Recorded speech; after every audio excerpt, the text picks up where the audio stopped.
Hello friends and welcome to engineer tree. मैं हूं सत्यविजय तिवारी। तो इस वीडियो में हम देखने वाले हैं माइक्रो प्रोसेसर। तो अगर माइक्रो प्रोसेसर की बात करें तो गेट के एग्जाम में ये 3 से 4 नंबर का आता है। और अगर किसी पीएसयूज की बात करें तो उसके अंदर भी आपको 5 से 6 क्वेश्चन माइक्रो प्रोसेसर के देखने के लिए मिल सकते हैं। तो जो अभी आपके अपकमिंग पीएसयूज हैं, बार्क हुआ या इसरो हुआ, तो उसमें आपका ये सब्जेक्ट काम आएगा। और काफ़ी स्टूडेंट समझते हैं कि माइक्रो प्रोसेसर बहुत ही टफ सब्जेक्ट है और उसको छोड़कर चले जाते हैं। तो इस वीडियोस में मैं आपको माइक्रो प्रोसेसर इस तरीके से बताऊंगा कि आपको इसके अलावा कहीं और बाहर से इसको पढ़ने की ज़रूरत नहीं पड़ेगी। आपको बस ये वीडियोस एक कंटिन्यू एक सीरीज में देखने हैं, तो आपको माइक्रो प्रोसेसर बहुत इजी हो जाएगा समझने के लिए। और इसके साथ ही साथ काफ़ी कमेंट्स आ रहे थे कि सर आप केवल मैथ्स के वीडियो ही अपलोड कर रहे हैं। तो अब मैं मैथ के साथ ही पैरेलली माइक्रो प्रोसेसर और कम्युनिकेशन और ईएमटी के वीडियोस भी अपलोड करूंगा। अगर आप चाहते हैं कि किसी एक सब्जेक्ट के वीडियो आपको सीरीज में मिले तो आप चैनल की प्लेलिस्ट में जाकर उस पर्टिकुलर सब्जेक्ट को चूज करके वो सारे वीडियोस देख सकते हैं। और अगर अभी तक आपने इस चैनल को सब्सक्राइब नहीं किया है तो इसे सब्सक्राइब जरूर करें, ताकि आने वाले न्यू वीडियोस की नोटिफिकेशन आपको मिलती रहेगी। तो चलिए इसमें स्टार्ट करते हैं हम माइक्रो प्रोसेसर से। तो माइक्रो प्रोसेसर में हम सबसे पहले बेसिक डेफिनेशंस देखते हैं एक एक चीज़ की, तब आपको और आगे की चीज़ें समझ में आएंगी। तो देखते हैं हम माइक्रो प्रोसेसर क्या होता है। It is electronic integrated chip that has computing and decision making ability.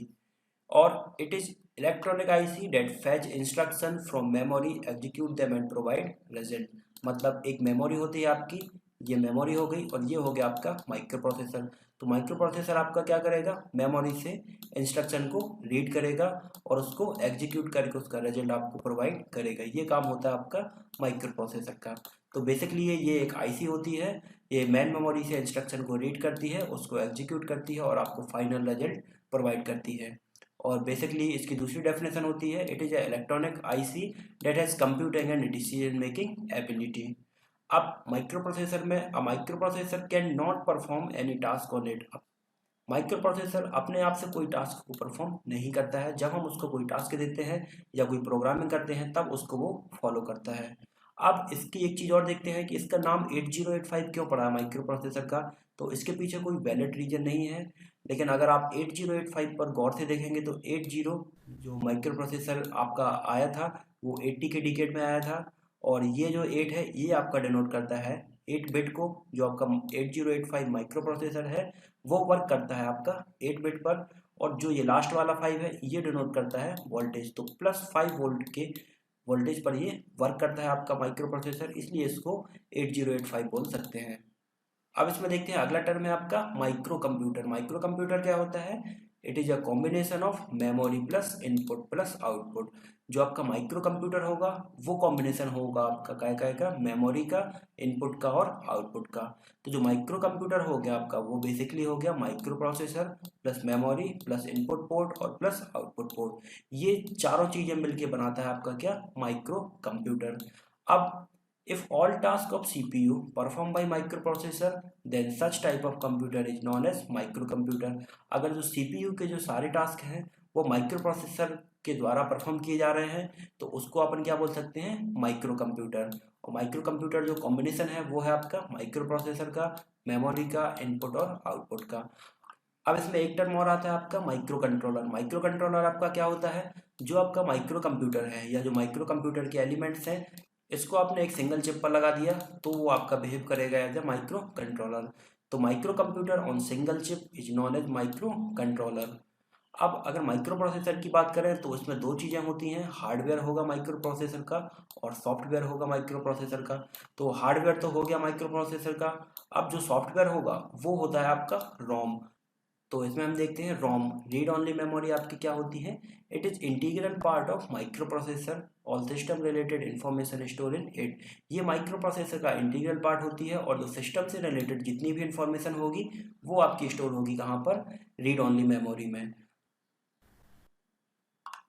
Rome come on picture at the time of power switching condition. Power switching की कंडीशन में जो सबसे पहले मेमोरी आपकी आती है वो आती है रोम, क्योंकि जो सिस्टम से रिलेटेड इन्फॉर्मेशन है वो आपकी रोम में होती है। आपने किसी डिवाइस का पावर ऑन किया तो सबसे पहले जो मेमोरी एक्सेस होगी वो होगी आपकी रोम। अब देखते हैं रैम। रैम क्या होता है आपका, random access memory. It is externally interface with micro processor.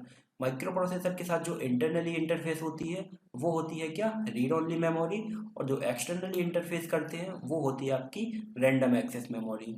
All instruction and command always feed in it, जितने भी हम इंस्ट्रक्शन देते हैं या कोई कमांड देते हैं माइक्रो प्रोसेसर में, वो हम बेसिकली देते हैं कहाँ पर, रैम में, और वो फिर जाती है कहाँ पर, माइक्रो प्रोसेसर में। अब इसमें एक टर्म और आता है आपका बस। बसेस आपकी क्या होती हैं, बसेस का स्ट्रक्चर कुछ इस तरीके से होता है। बस आपकी बाई डायरेक्शनल भी होती है और कुछ यूनी डायरेक्शनल भी होती है। दो डिवाइस को इंटरफेस करने के लिए कुछ वायर यूज करते हैं, उनको आप बसेस बोलते हैं। जैसे ये बाई डायरेक्शनल बसेस हो गई और ये हो गई आपकी यूनी डायरेक्शनल।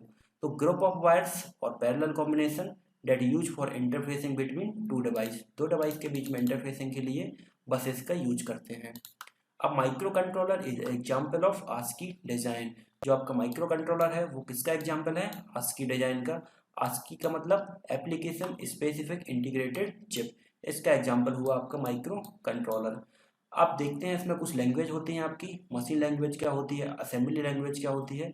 तो अगर बात करें हम मशीन लैंग्वेज की, तो मशीन लैंग्वेज आपकी बेसिकली आप समझ सकते हैं नाम से ही, मशीन लैंग्वेज 0 1 0 1 1 0 1 या बाइनरी लैंग्वेज। तो ये हुई आपकी machine language. If command and instruction written in binary pattern then such type of language is known as machine language. अगर आपके ये कमांड और इंस्ट्रक्शन हमने बाइनरी लैंग्वेज में लिखे हैं तो उसको क्या बोलेंगे हम, मशीन लैंग्वेज। ये क्या होती है आपकी, it is platform dependent and machine specific language. जैसे ये कोई हमने कमांड लिखा है किसी स्पेसिफिक मशीन के लिए, तो ये उस स्पेसिफिक मशीन पे ही ये आपका प्रोग्राम रन होगा, किसी और मशीन पर ये प्रोग्राम रन नहीं होगा। तो इसलिए इसको क्या बोलते हैं, platform dependent language and machine specific language. जैसे रोबोट हुआ, किसी रोबोट के लिए हमने प्रोग्रामिंग डिजाइन की या बाइनरी पैटर्न में कोई कमांड दी, तो वो उस पर्टिकुलर रोबोट के लिए होगी। वो लैंग्वेज किसी और रोबोट पर या किसी और मशीन पर आप उसको परफॉर्म नहीं कर सकते हैं। तो मशीन लैंग्वेज जो हुई वो हुई आपकी प्लेटफॉर्म डिपेंडेंट लैंग्वेज। अब इसके बाद दूसरी लैंग्वेज आती है आपकी असेंबली लैंग्वेज। तो एक binary pattern replaced by English like word that is like mnemonics. अगर जो आपकी बाइनरी पैटर्न थे मशीन लैंग्वेज में, उसको आपने इंग्लिश के अल्फ़ाबेट से डिनोट कर दिया। जैसे मशीन लैंग्वेज थी आपकी 0 1 0 1 1 0 1, इसको आपने इंग्लिश के अल्फ़ाबेट से डिनोट कर दिया। जैसे इसको बी कर दिया और इसको सी कर दिया। तो जो ये निमोनिक्स हुए हैं इनको क्या बोलते हैं अपन, असेंबली लैंग्वेज। तो it is also platform dependent और मशीन स्पेसिफिक लैंग्वेज। जो आपकी मशीन लैंग्वेज थी वो प्लेटफॉर्म डिपेंडेंट थी, और उससे जो हमने असेंबली लैंग्वेज बनाई वो भी आपकी क्या हो गई, प्लेटफॉर्म डिपेंडेंट। मतलब किसी एक पर्टिकुलर मशीन के लिए ही आपकी असेंबली लैंग्वेज परफॉर्म होगी। तो मशीन लैंग्वेज और असेंबली लैंग्वेज हो गई आपकी प्लेटफॉर्म डिपेंडेंट लैंग्वेज। इसमें एक चीज़ होती है आपकी, जैसे असेंबली लैंग्वेज आपके पास है, उसको आपको मशीन लैंग्वेज में कन्वर्ट करना है, तो आपको एक असेंबलर का यूज करना होगा। असेंबलर क्या करेगा, आपका जो असेंबली लैंग्वेज होगी उसको मशीन लैंग्वेज में कन्वर्ट कर देगा। तो असेंबलर जो हुआ आपका बेसिकली क्या हुआ, it is a translator that convert assembly language to machine language. It is a software. If translation task is perform by manually then it is known as hand assembly. अगर इसमें हम assembler का use नहीं करते हैं और manually assembly language को machine language में कन्वर्ट कर रहे हैं तो उसको क्या बोलेंगे, हैंड असेंबली। अब इसके बाद आगे देखते हैं, कंपाइलर एक टर्म होता है और एक इंटरप्रेटर। तो आप लोगों ने अगर सी या C++ पढ़ी होगी तो उसमें ये टर्म यूज होते हैं कंपाइलर का।